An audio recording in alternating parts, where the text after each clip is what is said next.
parole aux associations.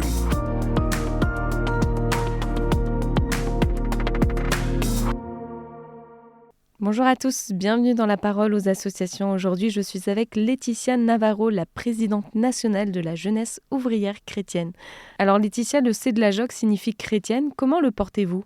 À la JOC, on propose aux jeunes de découvrir Jésus-Christ et de se construire en tant que chrétiennes et chrétiens. En effet, nos intuitions, elles nous rappellent que la JOC, c'est un mouvement apostolique. Elle permet aux jeunes de se découvrir aimés de Dieu et de prendre conscience de leur dignité. Chacun est appelé à se témoigner à son rythme de la bonne nouvelle. La JOC, elle rassemble des jeunes d'horizons différents et elle offre à chacun de bâtir un projet de vie, un projet professionnel, d'avoir un engagement dans la société et dans l'Église. Comment est-ce que cet engagement se vit ? Le C de la JOC se vit à travers le projet de la JOC, à travers aussi les pratiques de la JOC, par exemple la révision de vie, qui est une démarche chrétienne, où on relie nos vies, la vie de nos copains. Il y a aussi l'action, il y a l'aller vers, c'est-à-dire d'aller à la rencontre de l'autre. Il y a aussi le témoignage des jeunes qu'on rencontre, qui nous permet de nous enrichir dans notre foi. Aussi, on propose des temps, par exemple des temps foi, des célébrations, des temps d'arrêt, des temps de prière. Il y a aussi une fédération, par exemple, qui a vécu une retraite spirituelle, mais aussi en proposant à des jeunes, à des jocistes, de cheminer vers des sacrements. Alors est-ce que vous pouvez nous en dire un peu plus sur ces jeunes ? Je vais vous partager quelques exemples et surtout des témoignages de jeunes. Il y a deux jocistes de Reims qui se sont fait baptiser le 22 septembre 2024 et elles nous partageaient que cette démarche, je vais reprendre leurs mots, que cette démarche est pour nous le fruit d'une réflexion personnelle profonde.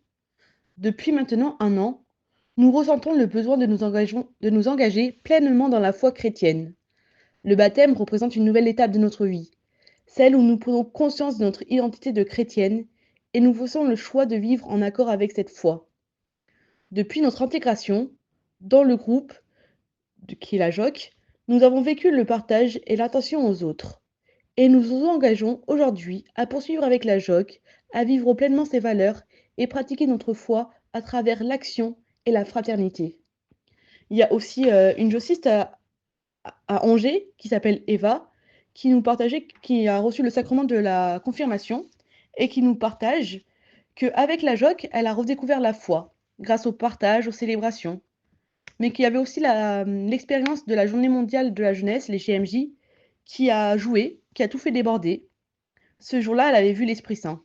Et du coup, on lui a posé la question quel lien elle faisait avec son engagement à la JOC. Et elle nous a répondu si je n'avais pas été à la JOC, je n'aurais pas retrouvé la foi. La JOC, j'en parle très facilement, et ma foi aussi maintenant. Avoir reçu ce sacrement me donne plus confiance pour l'exprimer. Est-ce que vous avez un dernier mot, Laetitia ? Nous avons créé 2 outils. Il y a le parcours confirmation qui est composé de plusieurs étapes pour cheminer vers le sacrement de la confirmation. Il y a un livret animateur et un livret jeune, pour le jeune qui va recevoir, qui est en train de cheminer vers la confirmation. Et ensuite, il y a le guide des sacrements qui présente chacun des sacrements et qui propose aussi un parcours pour cheminer vers ce sacrement. Eh bien merci pour toutes ces informations, Laetitia. Je vous souhaite une très belle journée et je vous dis à bientôt.